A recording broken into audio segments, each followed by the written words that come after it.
Good afternoon. We're breaking from our regular programming to continue our live coverage of the APEC Economic Leaders Meeting 2025 here in South Korea at the city of Gyeongju. The former sessions are finalizing, and we're awaiting the official closing events. In just a few moments, we will bring you the flag handover ceremony. President Lee Jae-myung, representing this year's host economy, will formally hand over the APEC flag to China, which will serve as the 2026 host. That will be followed by the traditional APEC leaders group photo. We'll take you there live as soon as the events begin. But first, to help us understand what all of this means, we're joined here in the studio by Dr. Go Myung-yeon, Senior Research Fellow at the Institute for National Security Strategy. Welcome, Dr. Go. Thanks for having me. It's always a pleasure to have a discussion with you. Now, generally speaking, before we tune in so that our viewers sort of understand what's going on, what does it mean to sort of hand over the flag? What kind of responsibilities maybe come with that? Well, the country that hosts the APEC meeting has a great responsibility, obviously. I mean, it's not, the host doesn't really dictate the agenda for discussion, but nonetheless, it has some prerogatives, such as because it's a host country, for instance, it can assign priorities to certain agenda items, in which the host country can even put forward its own priorities over the priorities of the global community, for instance. Well, we don't really say that loud, but then that's a possibility. But then nonetheless, the host country has a huge influence. So it reflects sometimes, therefore, the APEC agenda, which it's not non-binding. Whatever agreement that comes out of the APEC meeting is not binding. So the members that are part of the APEC community, it's up to them whether to follow whatever agreement that follows the summit meetings. But nonetheless, it has a political influence. Sometimes it's politically binding, maybe not legally binding, but politically binding. So the host country, therefore, could essentially reflect its own views and visions. Right, and we can see that by South Korea selecting Gyeongju as the summit. Oh, that's right. City, right? So, yeah. Of course, we followed the preparation stages for this. So it's a responsible. It's a heavy duty, to be honest with you, because we've been covering it. But I do want to kind of focus on the fact that China is the next host, right? It's one of the members that are not sort of what we say liberal democracy. So what does that have to do with the other members when it comes to APEC next year? Well, China, so clearly China, we know that China is a one-party dictatorship. They don't hide it. We all know that's the characteristic of the Chinese political system. But however, China is one of the biggest economies in the world by some criteria rivaling that of the United States. So it's a big pillar of the international economy. And so that's the reason why China, being the host, really imbues a lot of importance to this meeting, APEC meeting. So there's a very significance in that sense, a symbolic as well as substantial significance for China being the host of next year's meeting. And also, being non-democratic is less of a concern for a gathering of this type, because APEC's purpose is less about establishing political norms around the world. It's more about coming up with some sort of economic consensus. And I think it's going to come up later, but I think joint statement, this year's joint statement is going to be about the openness of the international trading system.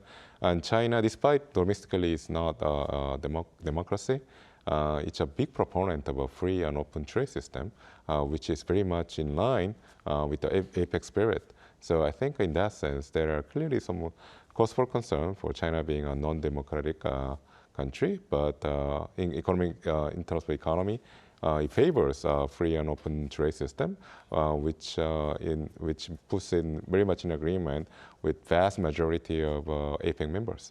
Right, and you do bring up joint statement, and that's a key factor here for as South Korea as the host nation of this year's APEC.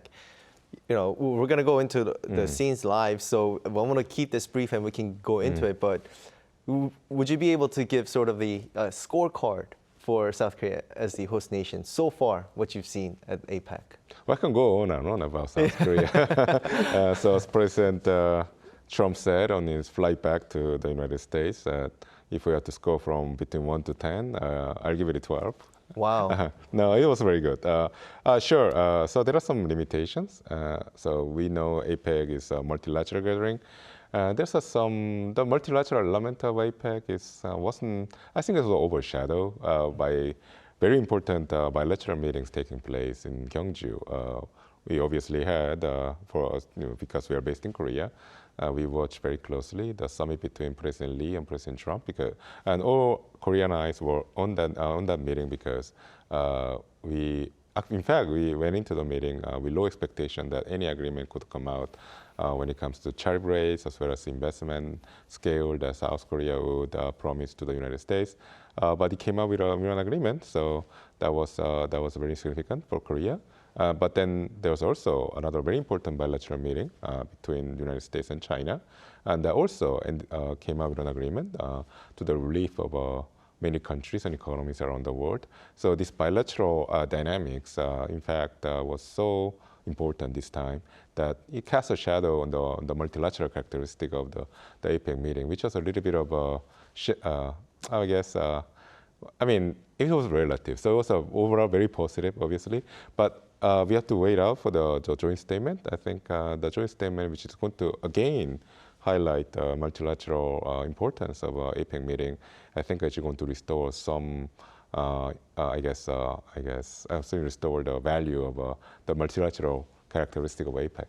Right, right. And the joint statement also, what we're expecting is Gyeongju Declaration. Mm-hmm. You know, we'll focus on AI and demographic crisis that the world is kind of facing with the members. Most of them actually having issues with aging population. Now, moving on, once again to our viewers, we're going to be giving you the live scenes at the handover ceremony for the APEC, and there's been a little bit of delay from what we expected. So we're going to continue our conversation. How much, like you said, multilateral sort of scene was overshadowed by bilateral meetings during the past few days. But multilaterals for South Koreans, I would like, you said, because I want to go back to the fact that you said 12 out of 10. What is it that makes a host nation successful when it comes to APEC? Well, it's all about the optics, obviously. I mean, there is the logistics side, meaning, smooth operation of the overall conference, the summit. No, I guess, hiccups when it comes to arranging meetings, establishing meetings, no logistical difficulties, people not finding venues or finding the right buses or planes, having the right hotels, the right guest, and there are all these logistical challenges. This is a huge gathering. So, for instance, just the number of CEOs of international companies and Korean companies who attended this gathering happened to be 1,700. So just the CEO. So you can imagine the number of support staff and other members of the delegation accompanying the political leaders. The people are adapted to tens of thousands. So you have to bring them all together and house them in one single, medium-sized city in South Korea. So it represented a very important logistical challenge. And South Korea pulled that off very nicely. So I think at the most basic level and most important level, have a smooth, convening operation I think it was been very successful.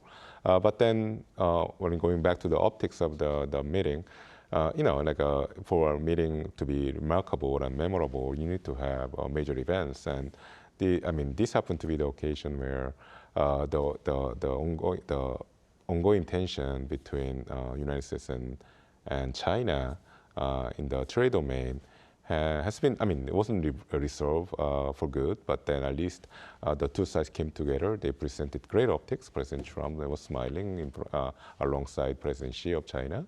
So I think that left a very good impression probably in the international community. And I think the stock market globally reflected that. So I think people remember Gyeongju as a place and time when the United States and China could come to an agreement. And there was that, and also domestically in Korea, I think President Lee was cast in a very positive light for having successfully pulled off like a substantial and then agreement out of his meeting with President Trump. So yeah, all these things combined, I think it allows me to say that this summit has been quite successful. Right, and it was at the city of Busan, just a little farther south That's right, from Gyeongju, which I think you bring up a good point. When you think about it, because there were so many eyes in South Korea, it could have gone bad. You know, whether it made headlines was another issue, but like you said, you know, the infrastructure and just hosting hundreds, more than like thousands of people in that city of Gyeongju was it ran smoothly. Now, going back to your point on CEOs, 1,700 CEOs in Gyeongju, what role did they play in this year's APEC, do you think? Especially with Jensen Huang being there, you know, I think that was one of the reasons why South Korean, just general public kind of tuned into Gyeongju as well, right? No, that's right. So, I mean, despite the fact that the all eyes are most of the times are on the APEC summit meeting, that's the leaders summit, bringing together the political leaders of the major economies in the Asia Pacific region. But then I would like to say that the core, the spiritual core of the meeting is the CEOs summit. Because after all, what drives economic growth, innovation, especially innovation in AI, these are not the governments. These are actually companies and conglomerates and startups. And in that sense, I think a CEO's gathering was very important. And I think that's one of the reasons why President Trump came all the way here to Korea.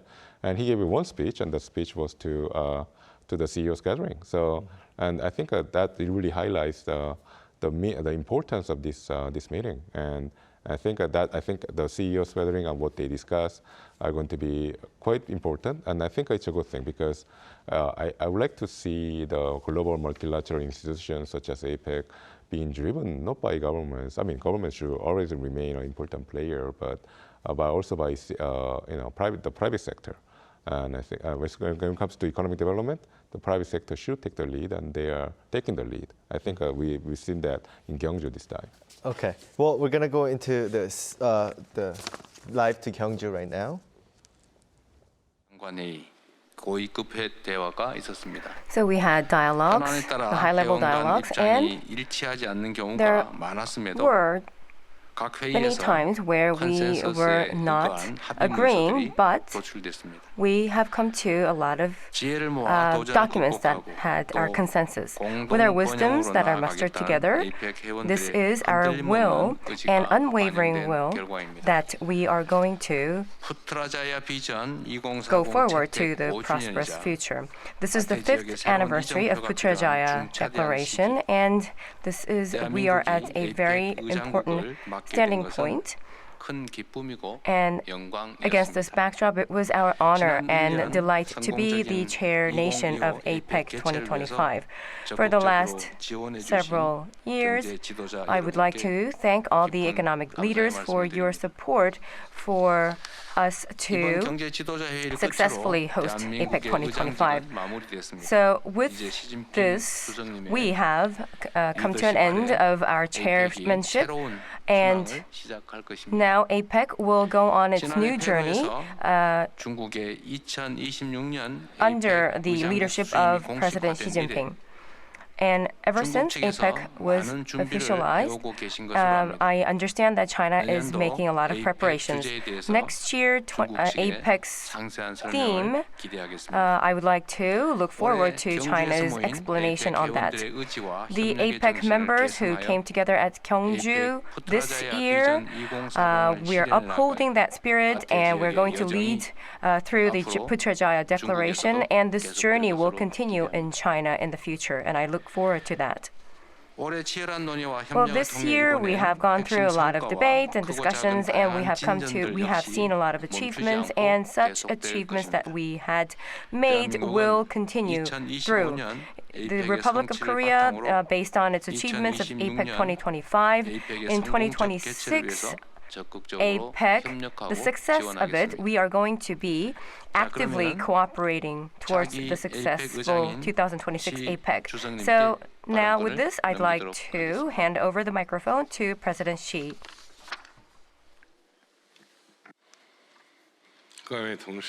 Colleagues, In 2026, China will be honored to host APEC for the third time. I would like to thank APEC members for your support. As the most important mechanism on economic cooperation in the Asia-Pacific, APEC has made crucial contributions to growth and prosperity in the region. Its role has become more prominent in recent years as economic globalization runs into a backward-flowing tide. Building an Asia-Pacific community is the sure path toward long-term progress and prosperity in the region. It is also our shared vision. As the host of APEC 2026,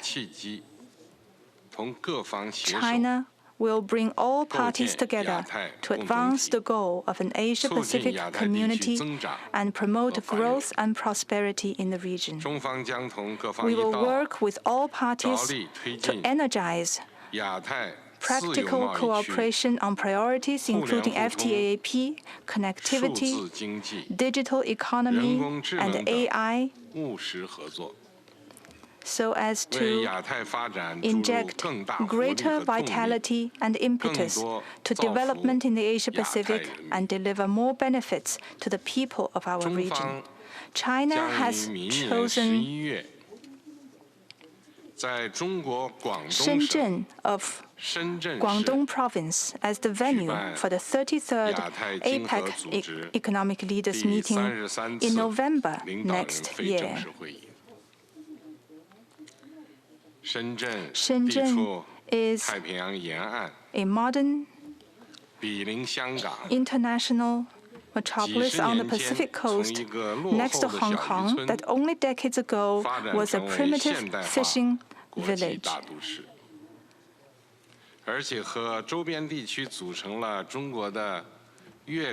And it is part of the Hong Kong-Macau Guangdong Greater Bay Area,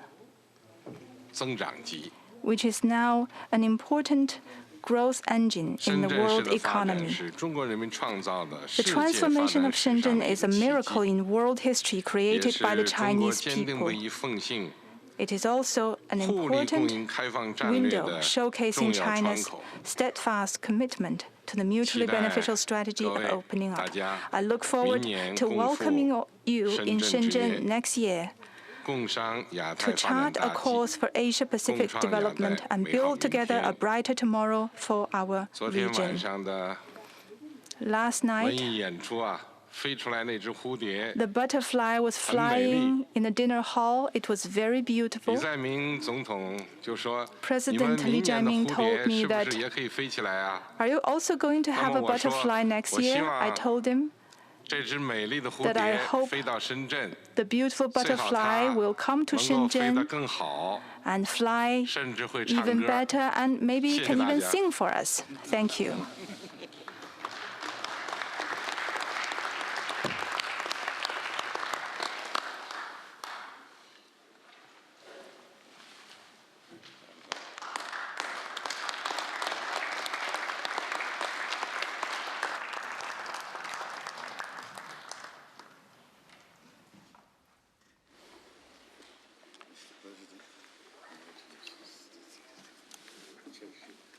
Right, and we just saw President Lee Jae-myung sort of wraps up the host role of APEC, but now he's going to continue. APEC economic leaders, we are really going to, in earnest, finish up our meeting. Before we do so, I would like to share some few thoughts. The theme of this year's meeting, the sustainable future that we are making together, I believe that this is based on peace. Only with peace we can expand our domains and maximize our capacities, and that will lead to our co-prosperity. And to this, the peace on Korean Peninsula will be the essential part of the Asia-Pacific prosperity. The nuclear issue and the military tension would be a hindrance. And the Republic of Korea, we are going to open up a new era of Korean Peninsula, peace on the Korean Peninsula. And this goes beyond the Northeast Asia, but this will be on the coexistence and prosperity of the Asia-Pacific region as a whole. And to this end, we are going to ease the military tension on the Korean Peninsula, and we have done a lot of preemptive measures to do so, and we will continue to do this in the future. With our foregoing efforts, with your support, the co-prosperity and peace on Korean Peninsula era will continue. So this peace and peace on Korean Peninsula, for our co-prosperity, I would like to ask for your continued support and cooperation to this end, and I look forward to doing that with all of you. With this, we would like to conclude the 2025 APEC Economic Leaders Conference meeting, and I look forward to meet you in China next year. I hope you health. Thank you.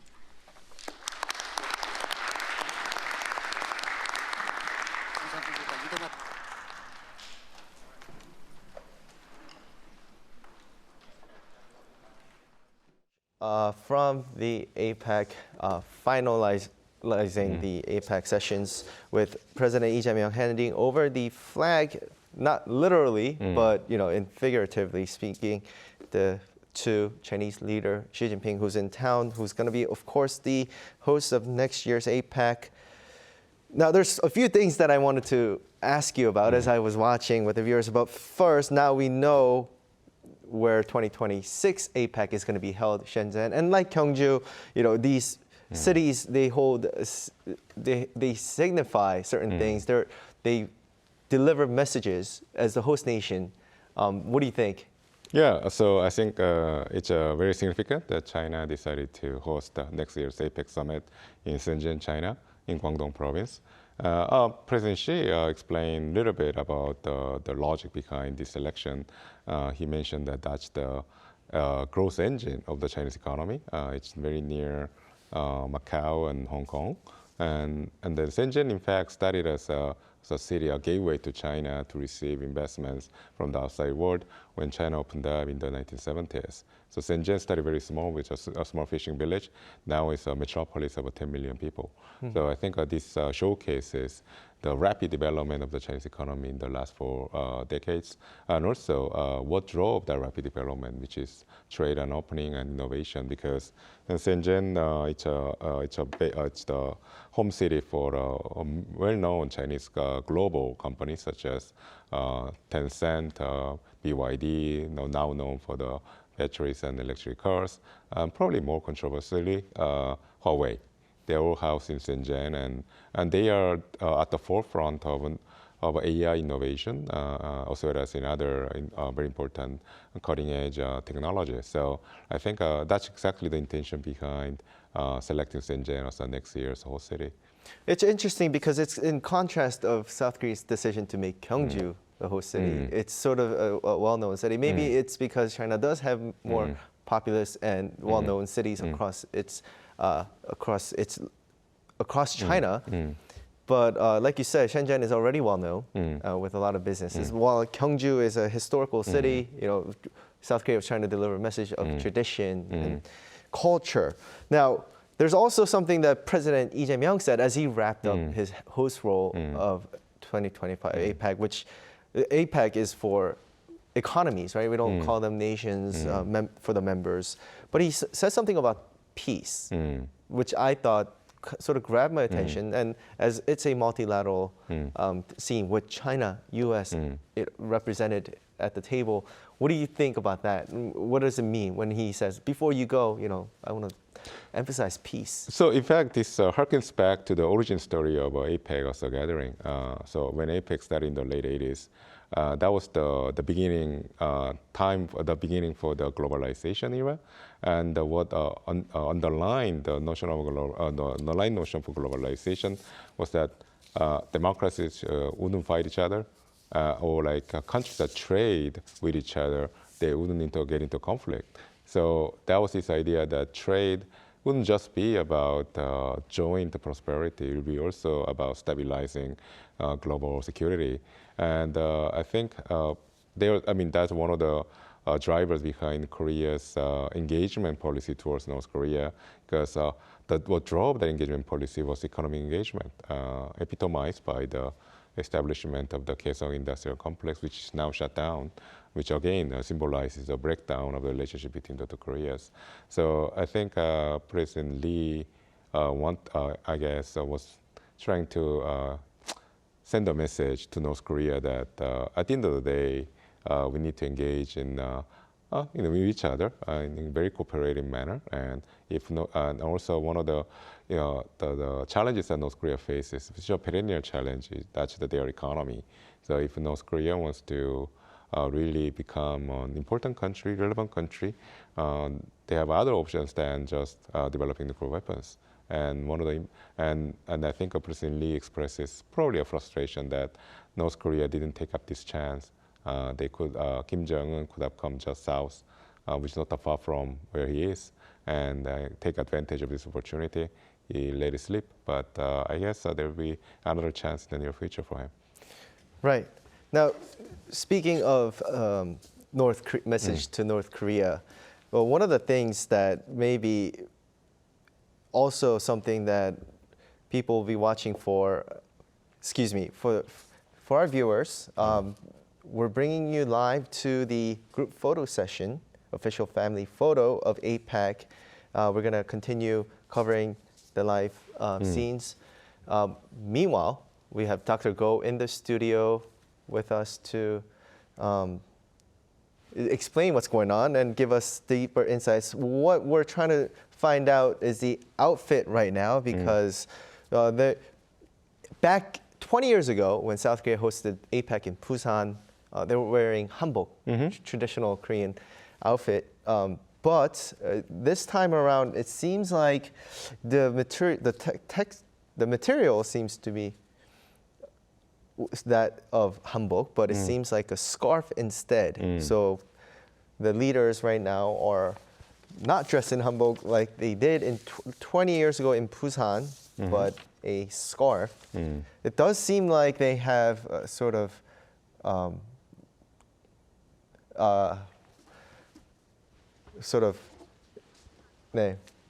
yeah, so I'm trying to think of, I'm really bad with colors, excuse me, but that looks like a teal. Oh, so, yeah, it is. Yeah, so I was just trying to figure out how to describe this scarf.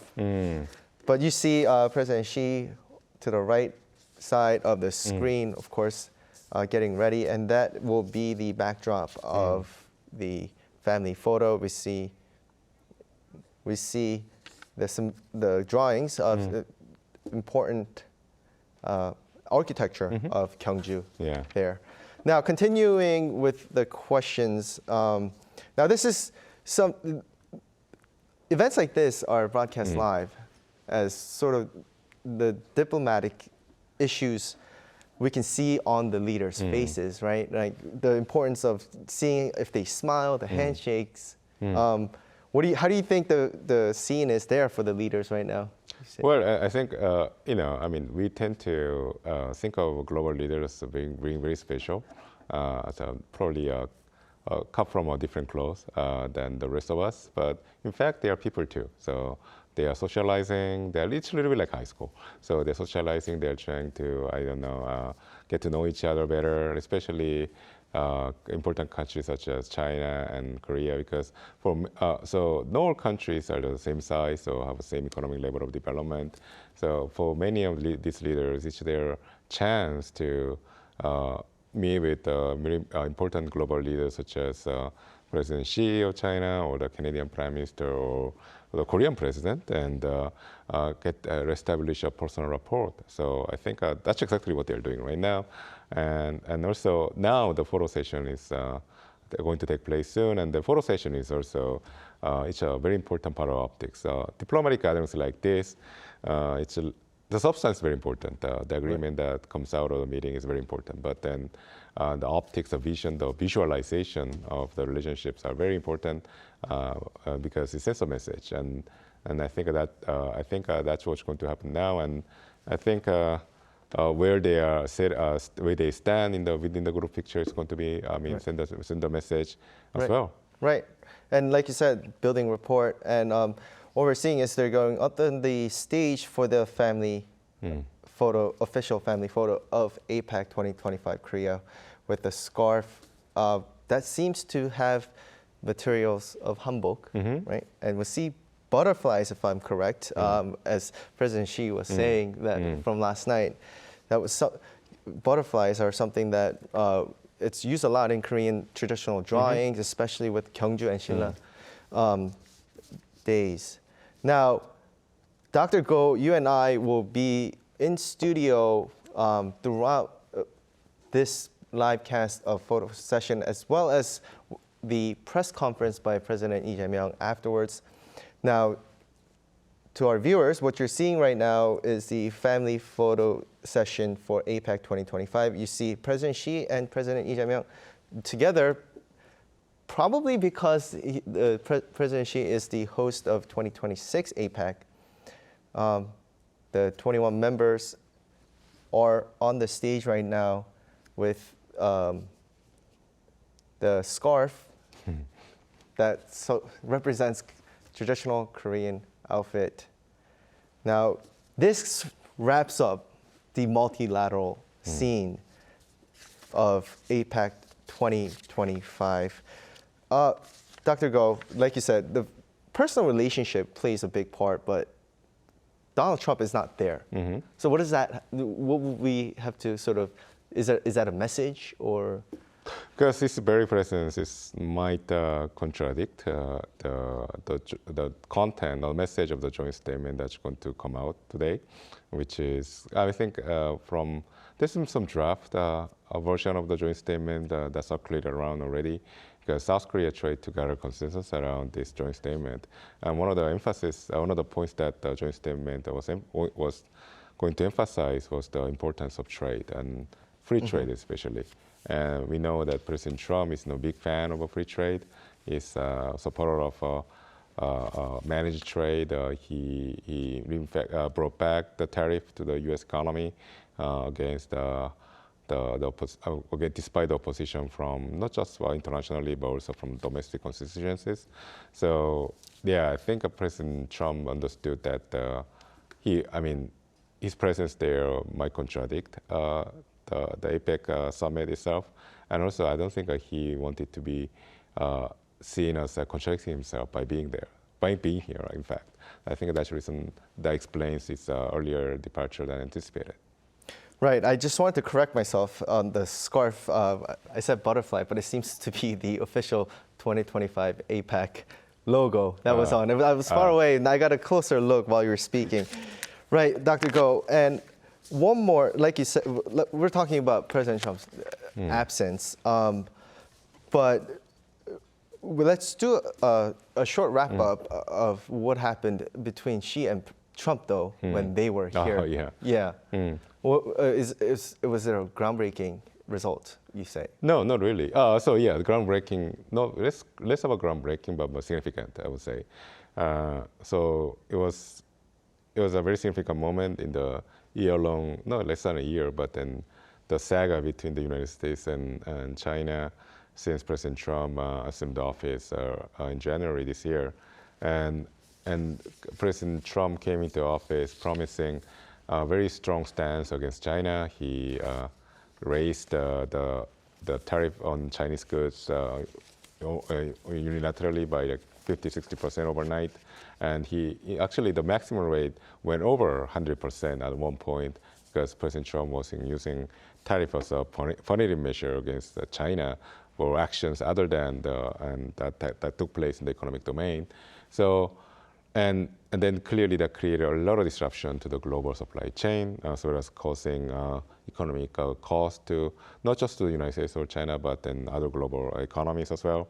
So the fact that the two sides came together and came to an agreement that's likely to be temporary, even then it's very important because it brings some predictability back to the global economy and trade system. So I think that's the reason why it was very important. And the two sides' objective while they were here in Korea was less about coming to an understanding, the more grander scale of what's going to happen with the U.S. Indo-Pacific strategy or the national defense strategy, which it's all about containing China, but it was very focused on coming up with an economic agreement, and then that happened. So that took place, and the two sides agreed on a list of temporary agreements, I guess, such as in the agricultural exports, as well as export control measures by the United States on China. So I think that's why I think it was very fruitful and significant meeting. Right. Dr. Go, you and I will have more time to discuss what's going on in APEC, but for now, you will take a break. Okay, good. Thank you. Thank you.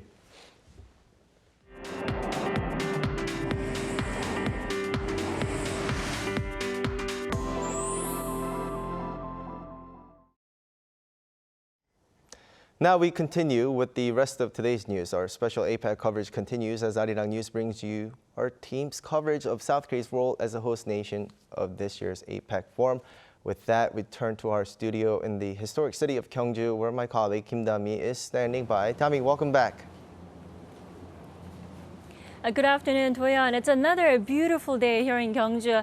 Although it's a bit windy here, we have plenty of sunlight. And here in the Gyeongju studio, we continue our APEC coverage here in the host city.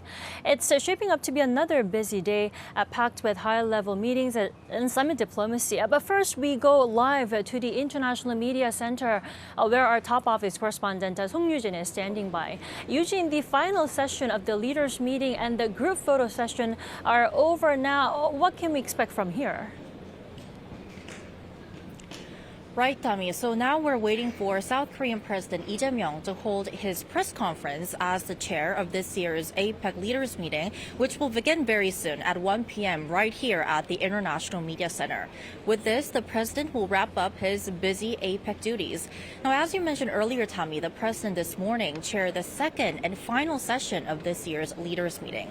There, the representatives of the 21 APEC member economies discussed ways to better respond together to share challenges, such as the rapid development of artificial intelligence, as well as to aging and shrinking populations. So take a listen to his opening remarks. 인공지능 혁신에 친화적인 사회 경제적 환경을 조성하고 민관 협력을 촉진해서 기업들의 창의성을 뒷받침해야 합니다. 인구 구조의 변화는 경제 성장, 노동시장, 교육, 복지 등 사회 전반에 영향을 미치는 심각하고도 큰 위기입니다. 그렇기 때문에 더더욱 부분적이고 개별적인 대응으로는 해결하기가 어렵습니다. Now, one of the biggest questions going into the leaders' meeting was whether a joint declaration could be adopted, as it requires unanimous approval from all 21 member economies. However, we heard good news from the presidential office this morning that the APEC leaders' Gyeongju declaration, along with 2 additional documents on artificial intelligence and demographic change, is expected to be formally endorsed at the end of session 2, which we just saw. Now, we haven't heard any updates from the presidential office yet, but I'll bring them in our later newscast. Of course, Eugene, you're going to have to keep us posted, but we do know President's Day isn't over yet. It's just past the lunchtime. He's set to hold another high-stakes summit this afternoon. Tell us more. You're definitely right, Tommy. So this afternoon, President Lee will hold his very first summit with Chinese President Xi Jinping, who is making a state visit to South Korea for the first time in 11 years. Their meeting will begin with Xi signing the guest book, a photo session, then a welcoming ceremony, followed by talks. So the 2 leaders' summit are expected to discuss further developing their strategic cooperative partnership. Under the shared principle that people's livelihoods come first, the two leaders are expected to take up ways to address livelihood issues in both countries. In that same context, they are also expected to discuss peace and the denuclearization of the Korean Peninsula. So after their talks, there will be a state dinner. Attention is now on whether the first EC summit could mark a turning point in Seoul-Beijing relations, which have been strained in recent years. Now with that, President Lee will wrap up his week of intensive summit diplomacy here in Gyeongju. But it's not over yet because tomorrow in Seoul, he will be meeting with Singapore's Prime Minister Lawrence Wong, who is making an official visit to South Korea. So he will continue his series of bilateral talks. Back to you, Tami. All right, Eugene, thanks for that report. That was our Song Eugene live from the International Media Center. And ahead of the much-anticipated Yishi summit later this afternoon, North Korea is not hesitating to give Seoul and Beijing a piece of its mind. And what's being seen as an attempt to pressure China, our An Song-jun reports. North Korea has condemned the denuclearization of the Korean Peninsula as a pipe dream. This comes as South Korea and China prepare to hold summit talks on the issue on the sidelines of the APEC economic leaders meeting in Gyeongju on Saturday. According to the North State media, the Korean Central News Agency, North Korean Vice Foreign Minister Bang Myung-ho said on Friday that no matter how many times denuclearization is raised, the North will remain patient, insisting it is a pipe dream that can never be realized. He went on to say that denying the DPRK status as a nuclear weapon state and clinging to what he called the daydream of denuclearization shows what he described as a lack of common sense on the part of the ROK. An expert says North Korea's statement released ahead of the Yishi talks is not only a backlash against South Korea's presidential office, but also a move to pressure Beijing. This is essentially a message to pressure China not to keep bringing up North Korea's denuclearization. We can read it that way because Vice Foreign Minister Park Myung-ho is in charge of relations with China. So even though the statement criticizes South Korea, the real target is Beijing. The message is, stay quiet on denuclearization. Seoul says President Lee Jae-myung and Chinese President Xi Jinping plan to put denuclearization of the Korean Peninsula on the agenda, along with efforts to secure peace, which the South Korean side frames as directly tied to people's livelihoods. An Song-jin, Arirang News. And now, APEC week is still in full swing here in Gyeongju, but we're going to take a step back and look at what APEC 2025 Korea has delivered so far and what to watch for next. Joining us here in the Gyeongju studio is our Foreign Affairs correspondent, Oh Soo-young. Welcome back, Soo-young. Hi again, Tami. And also joining us on my left is Professor Matthew Jenkins. It's good to have you with us. Thank you so much for having me here. Why don't we start with the Iraq-US summit? Now, the huge outcome is that President Donald Trump gave South Korea a green light for a nuclear-powered submarine. What lies ahead now? I mean, what next for South Korea? So first, South Korea is going to have to wait till it's approved by Congress, so it's far from a done deal, right? So then once it is approved by Congress, it's going to have to go under the scrutiny by the IAEA to make sure that it's not in violation of the Non-Proliferation Treaty, right? Because Korea is going to be enriching, using highly enriched uranium, which is a big deal, right? So that's going to take some time to process. And then finally, of course, we'll have to wait to see what the reaction was from North Korea, from China, from Russia, from Korea's neighbors, which is probably going to be big. Right? We are expecting some clashes over that project. Now, Soo-young, on top of the Iraq-US summit, South Korean President Lee Jae-myung made time to sit down with Japan's new Prime Minister, Shiie Sanae Takaichi. Now, what stood out from that meeting? Well, the biggest takeaway was both the leaders' commitment to the resumption of shuttle diplomacy. Right. This means top-level exchanges, the leaders going back and forth between Seoul and Tokyo without any, traditional constraints or whatever limit. They're just going to meet randomly to work on joint areas of joint challenges and areas of interest, such as tackling North Korea's nuclear issue, for instance. So the 40-minute or so meeting that we saw between President Lee Jae-myung and Prime Minister Sanae Takaichi. We were expecting them to have a very cordial meeting as their first initial sit-down together after Takaichi took office earlier last month. But we saw a surprising level of friendliness and warmth between the two leaders, actually, which was quite notable among observers. President Lee Jae-myung, he presented Takaichi with seaweed, Korean seaweed, and K-beauty products, because Takaichi, on her first day of being inaugurated, had given a press conference and she said, I actually love Korean culture. She says she loves K-beauty products, she loves seaweed, kimchi, so that was, a thoughtful gift. And she, in return, gave President Lee Jae-myung a gift of stones from a sister city in Japan of his hometown Andong in South Korea. So that's a very personal gift, and they were smiling at each other.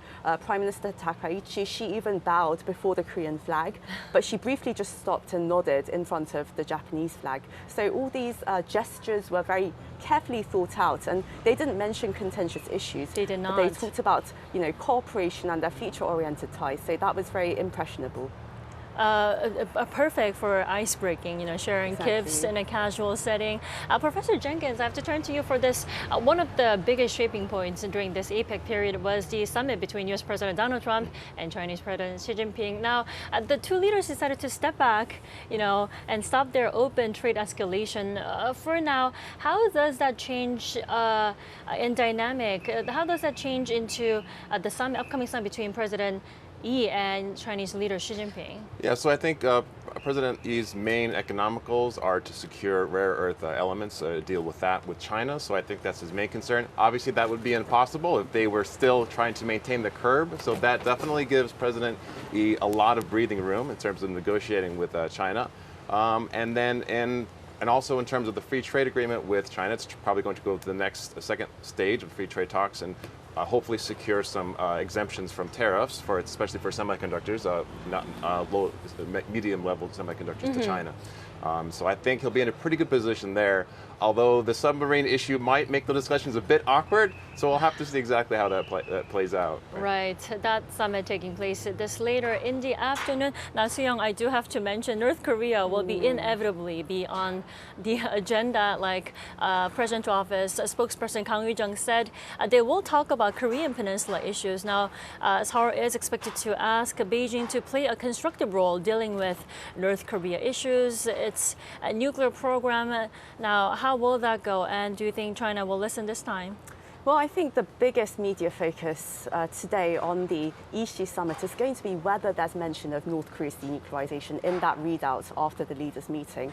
And there certainly has been pressure by North Korea towards China. It appears like it because during the foreign ministers' meeting between South Korean Foreign Minister Cho Hyun and his Chinese counterpart Wang Yi in September, there was no. It was found that China had not changed its stance on North Korea's denuclearization, but at the same time, the meeting between Kim Jong-un, North Korean leader Kim Jong-un, and Chinese President Xi Jinping in early September had concluded without mention of denuclearization. And in every previous summit that they had always discussed the matter of denuclearizing the Korean Peninsula and working towards peace and stability. So the big question here is, has China actually changed its tune? Is it being more tolerant of North Korea's nuclear ambitions? And that's the big concern right now. And our foreign minister has told press that he felt reassured by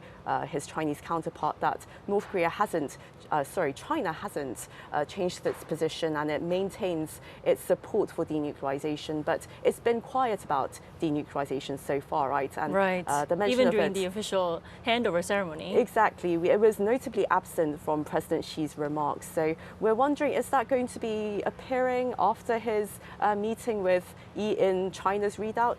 In Korea's readout, we might find it, but the question really is what we'll see when it comes to Beijing's press release or whatever outcome they decide to deliver. Definitely, Soo-young, we've been covering the wrap-up of APEC so far, but Professor Jenkins, APEC is not over yet. We are just on day 2 of the APEC 2025 Korea. Professor Jenkins, how would you grade APEC 2025 so far? I mean, what will count as a successful APEC? So I think from Korea's perspective, I would say it's pretty successful in terms, well, depending on what happens with Xi today, I think really Okay. that's going to, everything's going to hinge on that, because that's one of the most important things for Korea, other than the deal with the United States, Right. The investment deal and the submarine deal. So, I mean, I would say that ultimately, I think from Korea's perspective, I think the big win is the de-escalation of the tensions between the United States and China. That's going to benefit Korea more than pretty much any specific deal, right? So that's the main thing. In terms of Korea's grander ambitions, right, in creating a multilateral framework, Right. I would say that probably has not succeeded. They're trying to push the Gyeongju proclamation. In order to create sort of a instead of a bilateral country-to-country thing, sort of a shared culture. We'll see how that turns out. So far, I'm going to say that given that Trump sort of skipped the multilateral aspect of the negotiations and went straight to country talks, Right. I'm going to say that probably is not going to go through. Well, Soo-young, you've been covering on the ground here in Gyeongju with me the entire APEC 2025 Korea. It's been a super diplomatic week here in the host city. Now, when talking about on top of the Gyeongju Declaration, what about the significance of South Korea's diplomacy during APEC period, and as well as President Lee Jae-myung's pragmatic diplomacy? What's the significance? I think this entire APEC week really marks the highest point of Korea's diplomacy that we've seen in modern history. And that might sound, a bit exaggerated, but I'm Grand. serious, Tammy. I think this week has shown, first of all, that K-democracy is real. After, emerging from this, less than a year after emerging from this political crisis that we faced after now impeached President Yoon Suk-yeol's martial law declaration, the country has been able to come together and stage this multilateral conference. And with this APEC meeting this week, we've been able to prove that we do have the resilience and the kind of social solidarity to be able to stage the summit. So that's been one point. And more diplomatically, more broadly speaking, on the diplomatic front, South Korea, it seems to have reached a level of diplomatic prowess that it's been seeking for years and years. In the early 2010s, South Korea was trying to brand itself as a global convening power, as a middle power that brings countries together for global cooperation, and to also work as a mediator for regional rivals and really be a part of driving global governance. And today we see a transition where Korea is no longer a participant in the international community, but it's a driver of multilateralism, and more than that, it's trying to lead global governance as well amid all this geopolitical chaos that we're seeing. So for Korea, this APEC meeting has definitely been that, and President Lee, he's not only held bilateral sideline meetings by himself, but he's created this platform for the two biggest economies in the room, the US and China, to come together and diffuse tensions, which was a critical moment for the region and the world. Vital. Exactly, very vital. So we can see here that South Korea, we're maybe seeing the peak of its soft power, and today is, this wrap up of this meeting. We're not only going to have the Gyeongju Declaration, but there are all these diplomatic side achievements that ought to be celebrated as well. Well, we'll take your words for that. Soo-young, it's been lovely covering the APEC 2025 Korea with you in Gyeongju. Thanks for coming in today. My pleasure, Tammy. And also, Professor Jenkins, it's a pleasure to have you with us. We appreciate your insights and your time. It was my pleasure. And another news, after delivering his speech at this year's APEC CEO Summit on Friday, NVIDIA CEO Jensen Huang held a press briefing with reporters.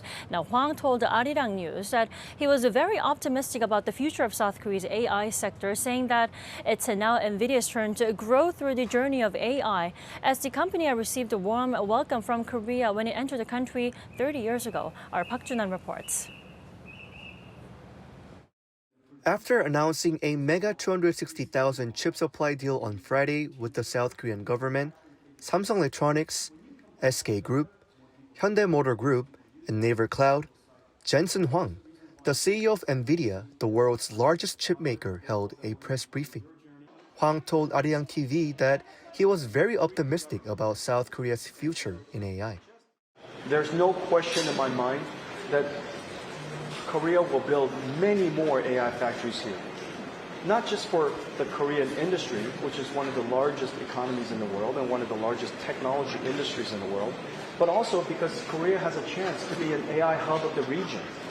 And it has the ability to attract startups that are in other countries to be hosted on Korea AI Cloud. Also, when Arirang TV asked what Huang's message was for people in South Korea who admire him and his company NVIDIA's vision, he said, now it's NVIDIA growing with Korea on their AI journey. Korea has welcomed me for 30 years with open arms. And NVIDIA was very young when I first came. We were only a few years old. So we had a very long relationship and one that I treasure greatly. And now we have a new journey. You know, in the beginning it was Korea growing with NVIDIA's journey. Now it's NVIDIA growing with Korea's journey and the journey of AI. So I'm very grateful. After the broadcast media scrum ended, Huang held a second media session without video or audio recording, responding to reporters' questions in a casual setting. During the session, he again emphasized the strong partnership between industry leaders in South Korea. NVIDIA CEO Jensen Huang said he's so confident in South Korea's semiconductor technology that his company will partner with South Korean industry giants in the decades to come. Park Junan, Arirang News, Gyeongju. Now, let's rewind to Friday, yesterday. The first day of two-day APEC leaders meeting wrapped up with the leaders' Gala Dinner. And at this year's edition, Korean-American star chef Edward Lee took the lead, making it even more special. Our culture correspondent Park Gonu delivers the taste from Gyeongju. 400 guests fascinated by an authentic Korean-style meal served during the Economics Leaders Gala Dinner on Friday. Featuring Gyeongju specialties such as premium beef for galbichim or braised short ribs, and local greens for bibimbap, mixed rice with soy sauce and sesame oil, along with side dishes of tofu and white kimchi, were only some of the highlights. Behind all of this is Korean-American star chef Edward Lee, the head chef of the gala dinner, who was also the guest chef for the 2023 Korea-US Summit. Since kimchi cuisine went viral worldwide after the dinner during the 2005 edition of APEC in Busan, many are wondering what the next kimchi may be, and E answers.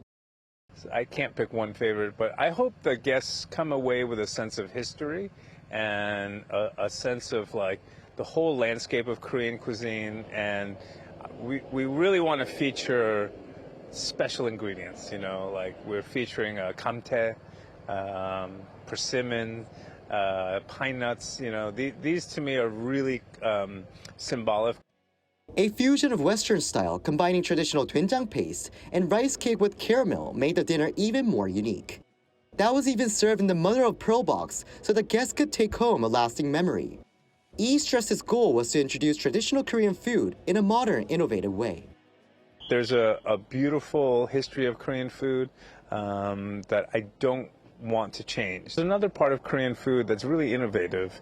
I wanted to show how Korean ingredients can adapt and be innovative and really capture a global audience. People will go away and remember Korean cuisine as something that is just really, you know, layered and subtle and delicate. The paired dinner drinks have also drawn attention. One standout was the toast drink, Horangi Yuzu Korean rice wine, that won first place in the Agriculture Ministry's competition for toast drinks last September. As the dinner drinks chosen back in 2005, including Bokbunjaju, Korean blackberry wine, saw explosive growth afterward, even leading to export deals, expectations are high once again for this year's selection. And as the meal and paired drinks were showcased to a wide range of people, including leaders of APEC members, K-Food's global momentum seems to show no signs of slowing down. Park Gonu, Arirang News, Gyeongju. And that's all I have from the Gyeongju studio this afternoon. But Arirang crew will remain on the ground through the end of the day, bringing you the latest from this year's APEC leaders meeting. Back to you, Toyeon. All right, Dami, thank you. And also a big thank you to our team in Gyeongju working around the clock to bring us the latest on APEC. Hang in there, we're almost there.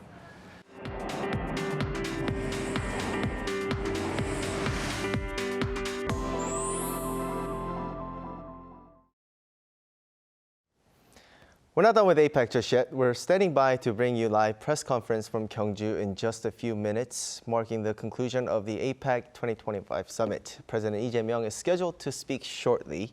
As the host leader, President Lee is expected to lay out the key outcomes of the leaders' meeting, including regional economic integration and digital innovation. He's also likely to highlight South Korea's diplomatic achievements during its year as the host. We'll take you live to the press conference hall as soon as it begins. In the meantime, Dr. Go will stay with us to help us break down what to watch out for. Now, we heard President Lee Jae-myung's speech throughout the past few days, over and over. Similar tone, but now this one's going to be actually what wraps up 2025 APEC for President Lee. What are we expecting?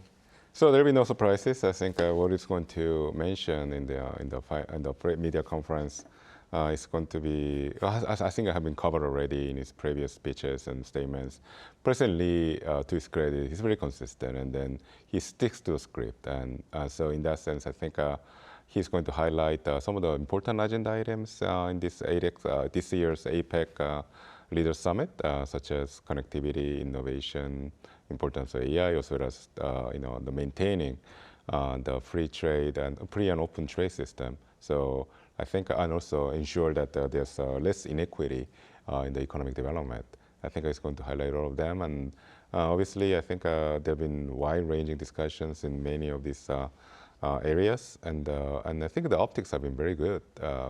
South Korea hosted very successfully, in my view, thousands of global political and then like business leaders. And also, President Lee, in his busy schedule, has been able to host important bilateral meetings, not just between him and President Trump, but also support the summit between President Xi of China and President Trump. So I think overall, I think I want to highlight all those achievements in the upcoming the media conference that's going to follow this soon.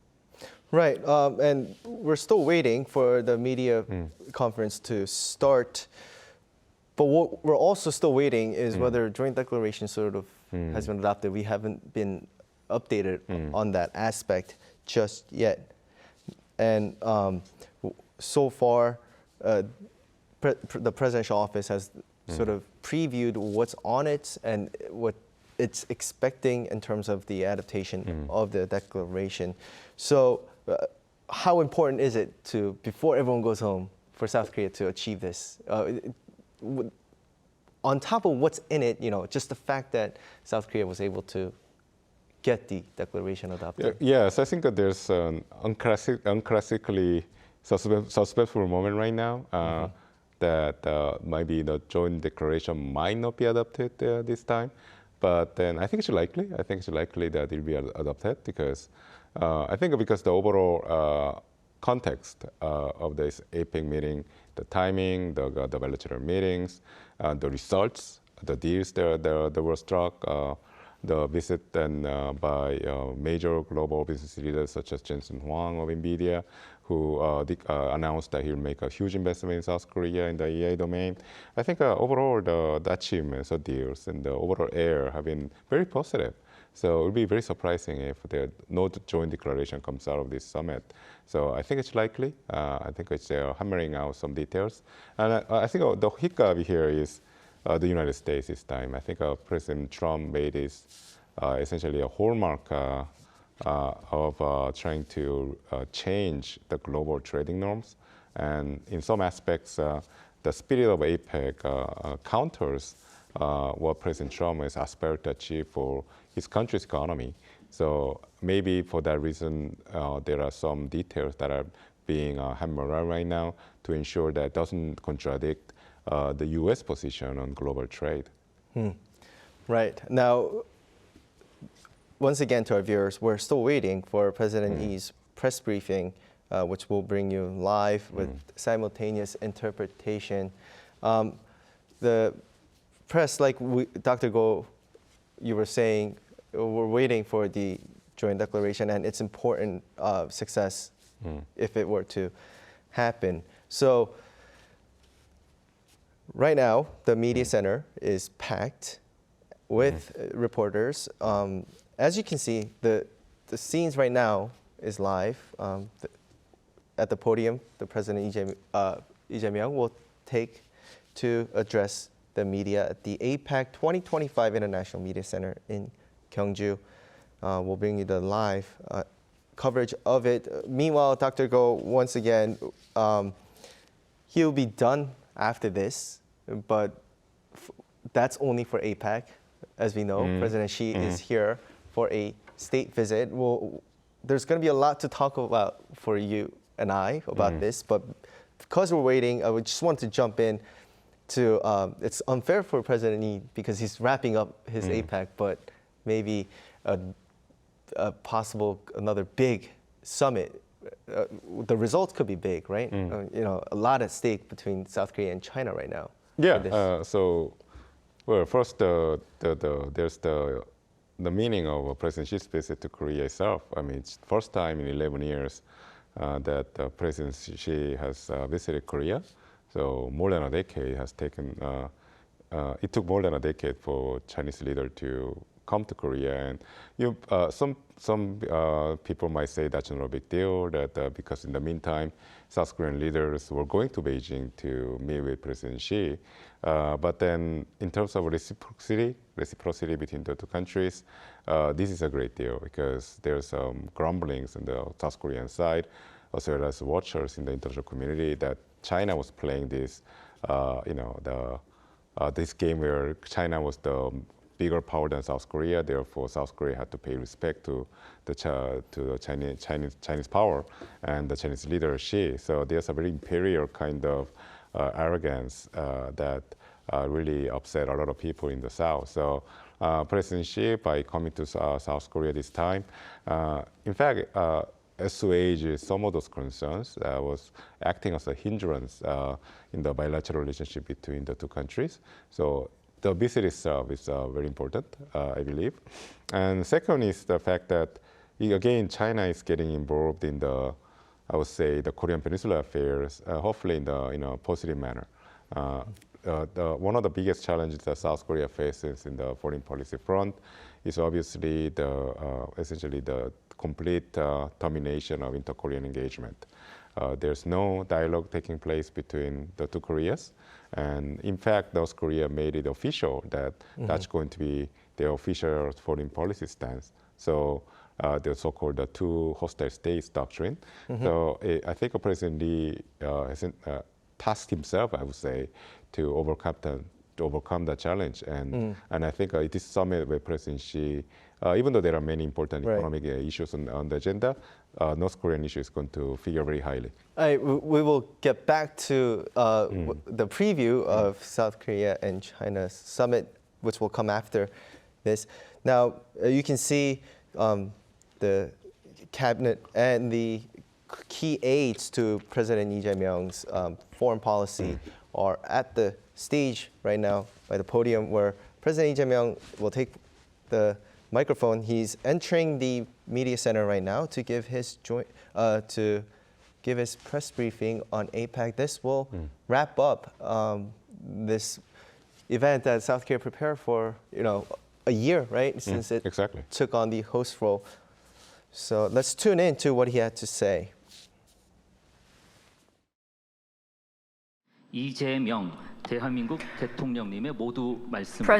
of the Republic of Korea, Lee Jae-myung, will deliver his opening remarks. The media around APEC area, thank you for your hard work.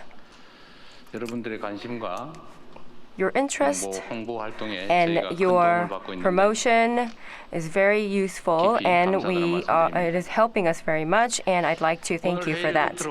With today's conference, this year's APEC has wrapped up. And for the last 1 year, we had gone through vigorous discussions, and the discussions are amongst the leaders. This is our joint achievement. On the first day, the APEC leaders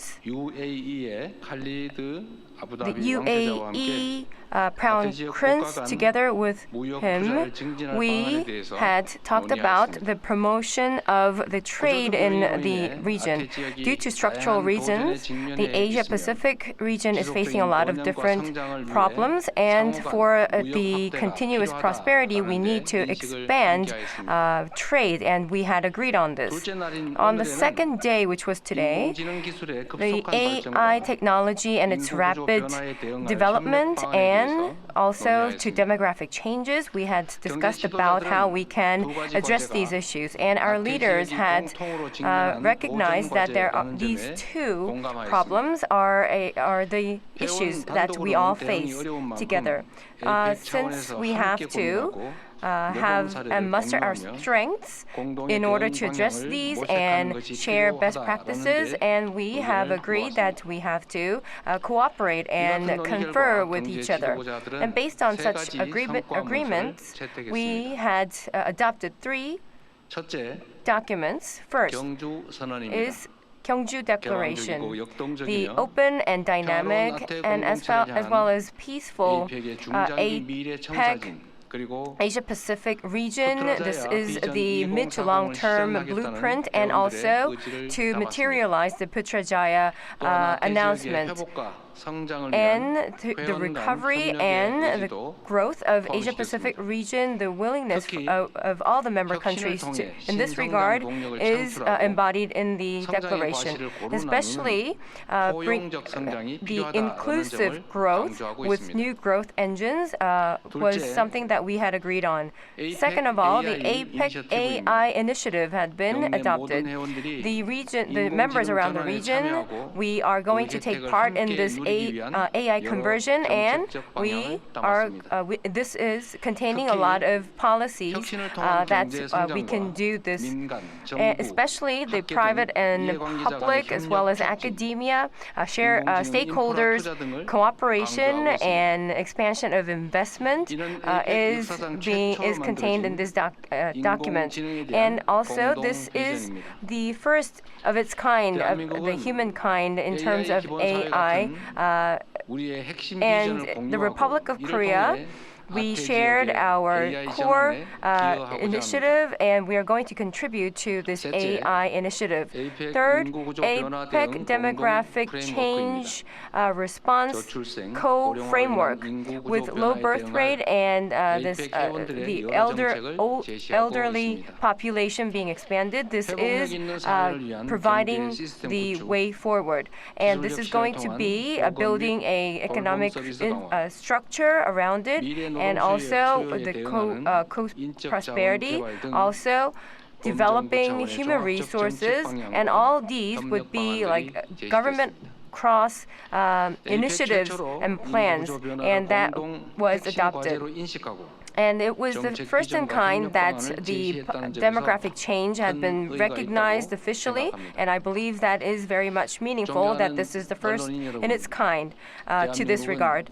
Honorable press, members of the press, the Republic of Korea has always been at the side of the development of mankind, and we have adopted the Busan framework, and this year we had recovered the connections around the member countries, and also through this joint framework, we are the agents. And we have expanded the APEC landscape, and we have participated.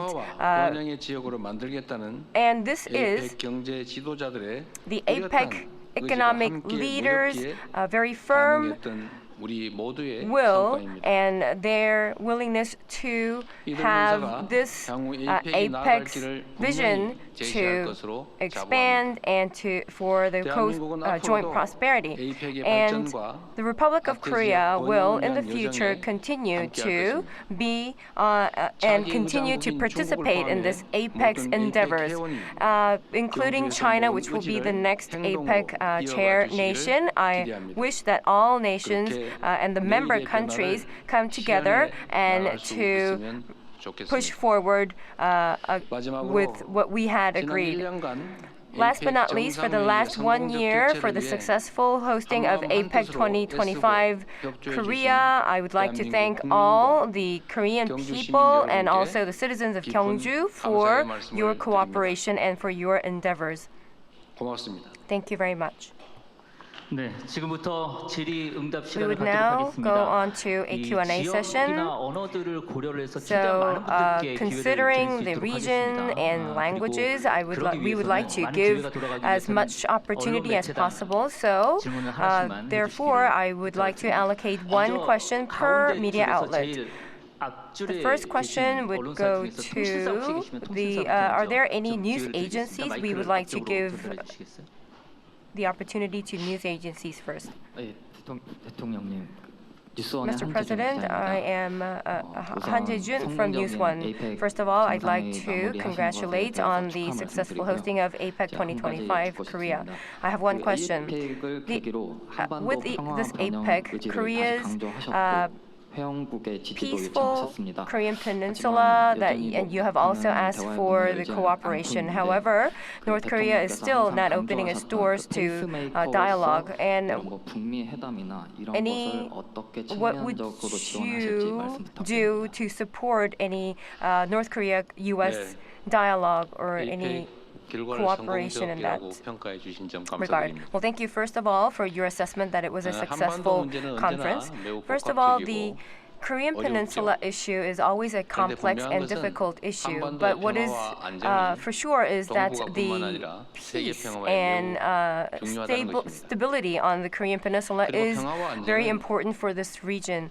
And prosperity, for peace and stability, it is always important, and it's always negotiation, coexistence, co-prosperity, and cooperation.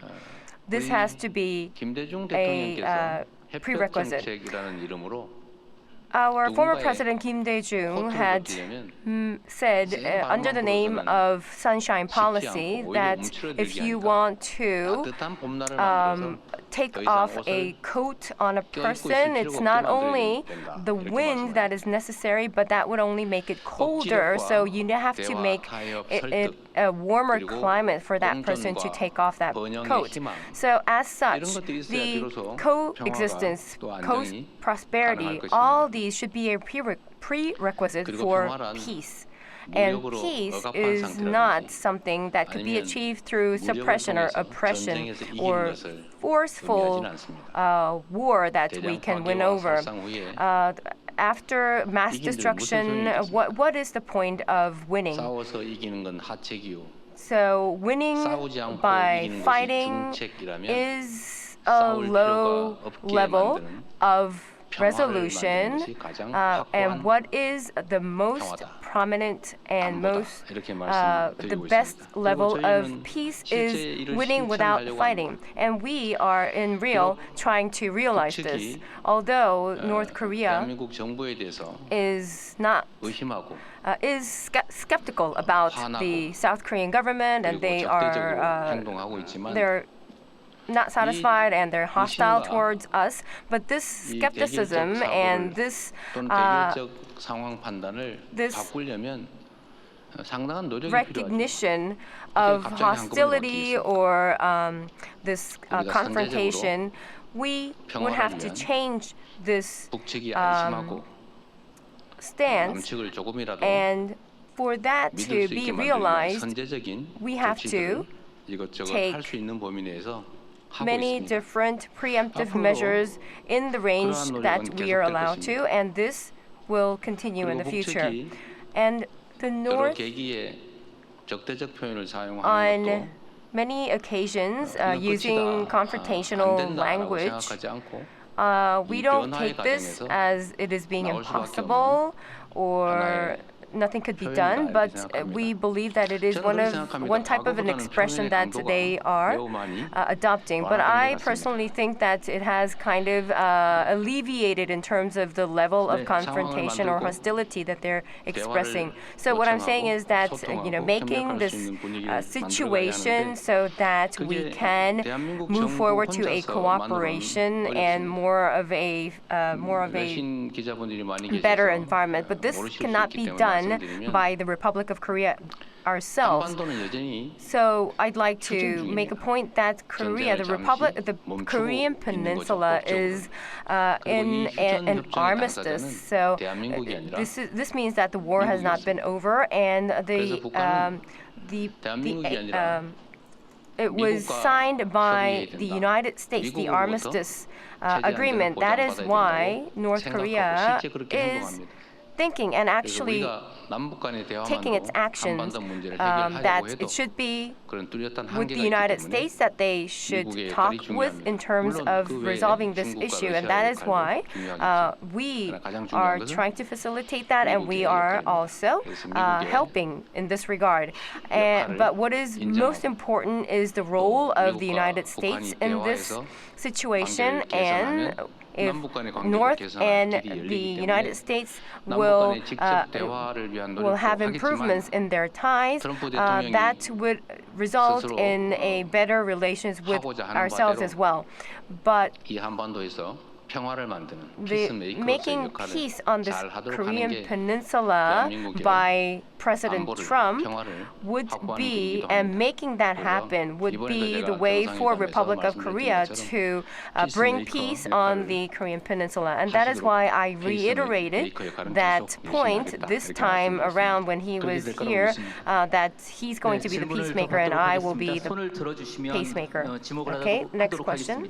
And this time, the left-hand side,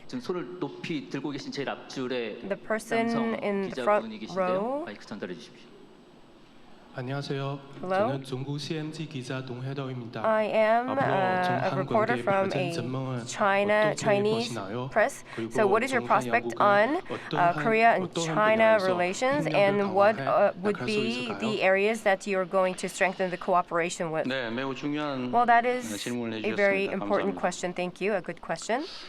Korea-China relations, from its exterior, it doesn't look like it has much problems, but in real, the relations is not on its full level of normalization.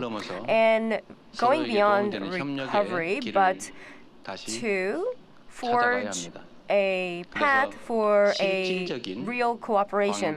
So that is why the substantial and recovery of relations and recovery of cooperation would be the point that I would like to focus. And the most important area would be the economy.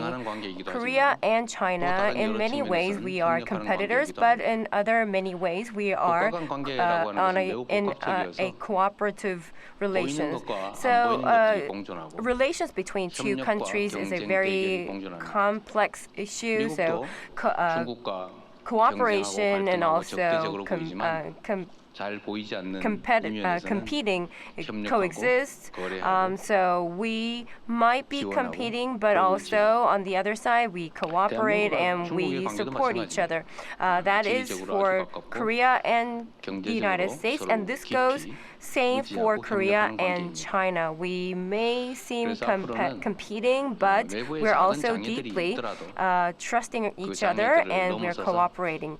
Therefore, although you might see hindrance or like barriers, we are going to go forward together with China, cooperating for a better future. And like Korea, China, all of our target or objectives is a better lives of our people, so economic exchanges and going forward, how we are going to play our roles in making peace in this region, and we would like to make more chances of cooperation.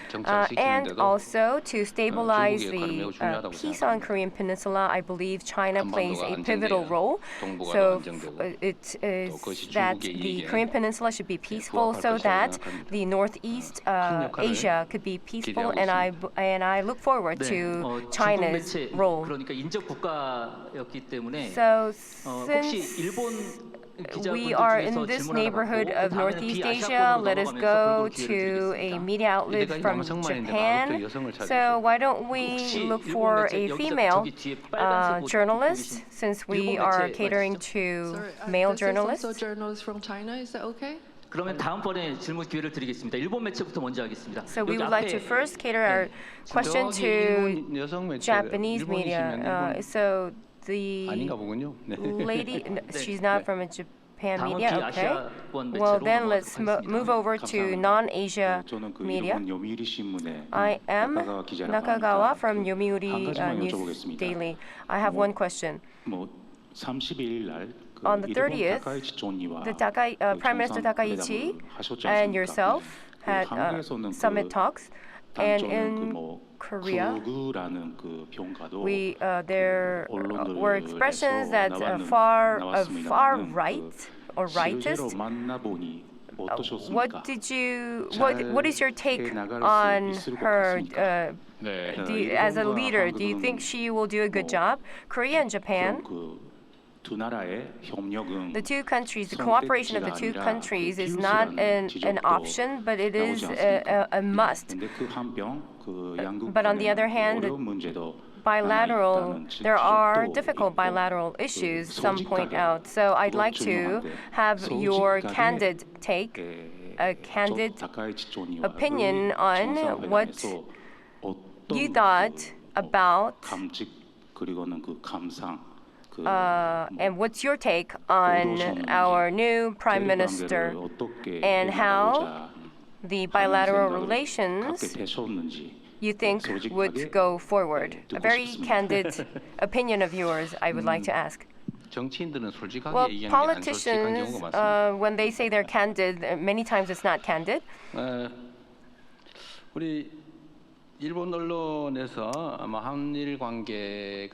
in the Japanese media, the Korea and Japan relations, they might think they're worried. It seems like they are concerned that it would take a different turn. But when in Japan, when I was elected, I believe that you would have been somewhat worried that that person is a far leftist. So Prime Minister Takaichi, when she was an individual politician, against when she is in charge of the whole Japan, I believe her opinions would have changed, and it should be changing. That goes same for me, because when I was a leader of the opposition party and I become a president of the Republic of Korea, we have to change our opinions, and we have to have differing opinions, because you are because you are representing the whole country. So isn't she less worried about myself as well? Well, I did have those concerns, as you mentioned, but when I actually met her in person and had conversed with her, she is a great politician that we have many things that we share in common. And the Korea-Japan relations is significantly important, and we have many areas that we have to have a cooperation on, and I fully agree with this. And whenever there is a problem, we should resolve it. Whenever there is a issue, we are going to cooperate to resolve this, and this is what we both have to do. And politics, of course, it is somewhat about making your points go through, but the most important part is that it is for the better lives of our people, right? So to be very honest, I really have a good take on her, and I really think that I have a very good feeling that this will be a good relations, whatever issues that we look very squarely at it, but in the areas that we can cooperate, we are going to be a partner that we can cooperate and be helpful to each other, and we believe that we should meet more frequently. So with the shuttle diplomacy, the next visit should be myself visiting Japan, and I told her that the next visit will be to Nara. So I really look forward to our cooperation in the future. So I really wish you could cooperate with my calling. So this has to be a balanced opportunity to all the regions, to all the countries, and to all different kinds of press. So is there anyone? Hello, thank you so much, Mr. President. My name is Ilyana. I'm from the RIA News Agency. First of all, congratulations on adopting the Gyeongju Declaration. And my question to you is, were there any challenges along the way of adopting the declaration? Maybe did any countries try to bring geopolitical issues into the final draft? Thank you. 안녕하십니까. 리얼뉴스의 오야 기자입니다. 먼저 경주 선언을 성공적으로 채택한 데 대해서 축하를 드립니다. 그러나 이 경주 선언을 채택하는 과정에서 혹시 문제가 있으셨는지 여쭙고 싶습니다. 좀 더 구체적으로 특정 국가가 지정학적인 이유를 들어서 이 과정이 좀 어려웠던 그런 사례가 있는지 여쭙습니다. 우리 어느 지역, 어느 나라세요 혹시? What country is she from? Sorry? 러시아 매체로 알고 있습니다. 러시아 Russia. 매체요? 네, 감사합니다. Thank you. 경주 선언은 아시는 것처럼 The Gyeongju 오늘 Declaration, 아침에 as 최종 you 문안이 know, 완성됐죠? it was finalized this morning, right? 7시 Yes. 7 o'clock. 30분까지.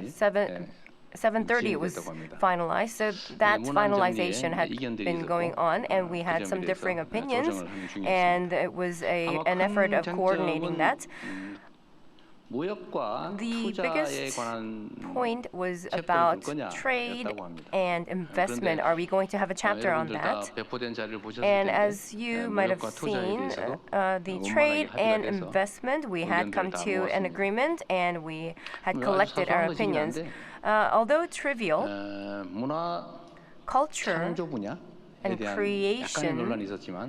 creativity sector, we had some differing opinions, but it was very easy to come to a consensus. So, all in all, we had collected all the opinions, and we had come to an agreement, a very meaningful agreement.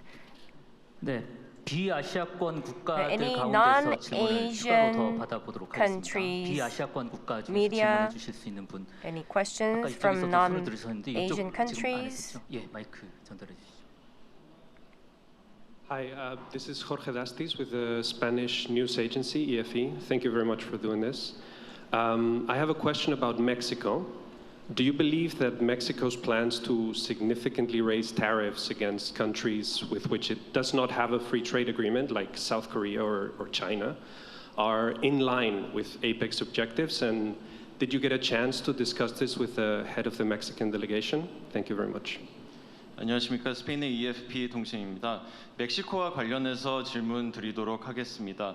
멕시코가 FTA가 없는 나라에 대한 관세를 대폭 증가시킬 계획을 갖고 있습니다. 한국과 중국이 여기에 해당되는데요. 이러한 멕시코의 정책이 APEC의 목표와 맞다고 생각하시는지, 그리고 멕시코 측하고 이와 관련해서 협의하실 기회가 있으셨는지 궁금합니다. APEC은 많은 나라들이 참여하고 있는데 We have many countries as members, and 국가들이 다 독립성을 갖추고 있고 추구하는 the overall 가치와 theme is 지향하는 that 목표가 all these 다르다는 countries 것입니다. have their own independence, 그 and their 대전제하에서 우리가 함께 논의할 수 있는 공통의 objectives are 과제를 different. 찾아내고 협력할 수 But 있는 based on 부분에서 that, 최대한 we 협력할 try to 방안을 find 강구하는 것이 the initiatives APEC의 that we can 목표입니다. cooperate in that sense. 멕시코가 That 어떤 is 관세 the 정책을 objective. 취하고 있는지는 저는 물론 About 스치듯이 Mexico's 본 tariffs, 적은 I 있습니다만 아주 believe 세부적인 that I 내용은 have 지금 read it in 파악하지 못하고 the 있습니다. news, but I do not have a 멕시코의 full 국가적 필요에 understanding 따라서 of that 필요한 정책을 in detail. 추진하는 So 것일 텐데 it would be 역시 in the 이것도 needs of 멕시코 Mexico 일방적으로 that 혼자 they 되는 are 일은 아니고 they are 결국 pursuing in 한국과 their their interests, but this cannot be done by themselves, but they would have to go through a coordinating process with other countries. And in this regard, they will be adjusting and coordinating. So it's not like one country could exist in this world alone. So it has to go through a coordination and cooperation process. So Mexico's tariff, I believe this is a deriving issue from the United States tariff problem. So this is a very convoluted problem. Therefore, I believe that it requires a lot of communications and a lot of conferring with one another. So as mentioned earlier, this press conference is scheduled until 1:30, and now it is 1:29. Therefore, I would like to have one more question. So I would like to give the president an opportunity to pick out one person. So we had only one question from the domestic media, right? Well, so the person who's so desperately looking at me, Mr. Jang. 뒤편으로 마이크를 전달해 주시겠습니까? 장윤선 기자님. 여성이기도 해서. And she's also a female. 성별 안배를 했다는 점 말씀드립니다. So this is a balancing out of gender. 장윤선 기자입니다. Thank you. This is Jangyun-sun. Thank you very much for your opportunity. 사심이 약간 있었습니다. So I really I had some my personal preferences too, right? Well, thank you. So from Korean people's point of view, the martial law decree and insurrection, we had overcome, and this people's sovereign government, just in 4 months, we were able to host this APEC 2025 so successfly. It's very overwhelming to think about it, and we had abundant amount of snacks of Gyeongju, the delicacies. So it went very well. So I'd like to ask for what your like the most impressive point that you had in the preparation for APEC 25, and what was the experience that you found very flustering? Well, thank you. It seems like you gave me an opportunity to promote. Well, this such big international conference, after it's wrapped up, many inconveniences would arise, and many complaints would arise, but until now, I don't see that many of that. So we will really work towards the end. And I understand our Prime Minister had traveled here to Gyeongju more than 10 times, trying to check upon any issues that could arise from transportation to communication to accommodation and everything. So he really made a very detailed check on everything. Nothing that really stood out, but what I would like to mention is that we really put a lot of emphasis on security and of the leaders, and what was a sticking issue was transportation. So we were concerned about that, but we didn't see a major problem. So I believe that it went on quite well. So I really wish that we had more time to have more questions from you, but we also need some time to prepare for our next agenda of today, and we also have an upcoming meeting with President Xi. So I'll take one last question. 앞에 가운데 줄 하얀색 옷 입고 계신 기자분. Thank you so much. Question from Shenzhen TV. And the APEC meeting will be held in Shenzhen next year. So, President, what's your expectations for next year's APEC meeting? And how will South Korea share its experiencing in hosting the meeting with China to help China hold a successful meeting next year? Thank you so much. 안녕하십니까. 중국의 신진 TV입니다. 내년에 아시다시피 중국 신진에서 APEC을 개최하게 됩니다. 대통령께서 내년 중국이 주최하는 APEC에 대해서 어떠한 기대를 가지고 계신지요? 그리고 내년 APEC의 성공적인 개최를 위해서 대통령께서 중국 측에 어떻게 경험을 공유하실 예정이신가요?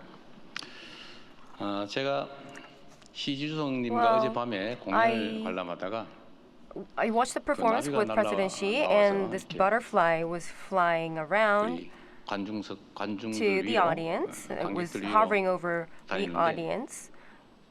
And it was quite noisy, actually, because butterflies are quite silent when they fly, right? So I turned to President Xi and told him that this butterfly is quite noisy. It should be the motor sound, right?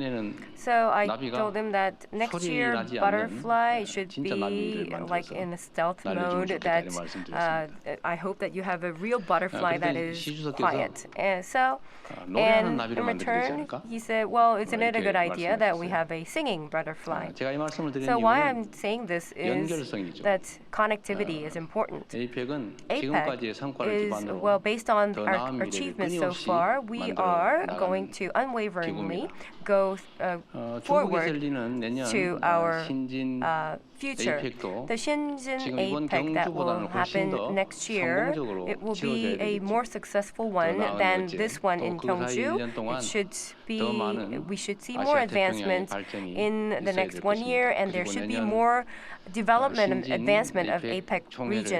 And then it will go on to a very bright future of APEC from the 2026 APEC. And I expect that President Xi and the people of China will do its best in preparing. So I look forward to meeting you in China next year. So we would like to close our press conference of today. The APEC 2025 press conference closes here. Thank you.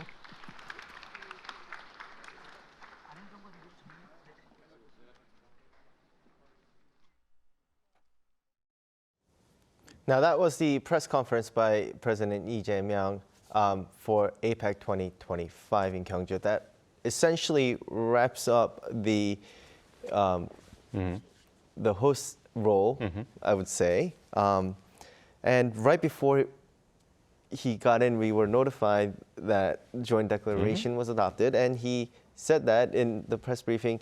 What's a key takeaway from the declaration, would you say? So as expected, the joint declaration followed some of the draft items that were being circulated during this conference. And one of the agenda highlighted 3 areas: connectivity, innovation, prosperity, which also President Lee had highlighted in the earlier remarks. So clearly there's a continuity in the declaration, as well as the direction of how the consensus was being shaped among the members.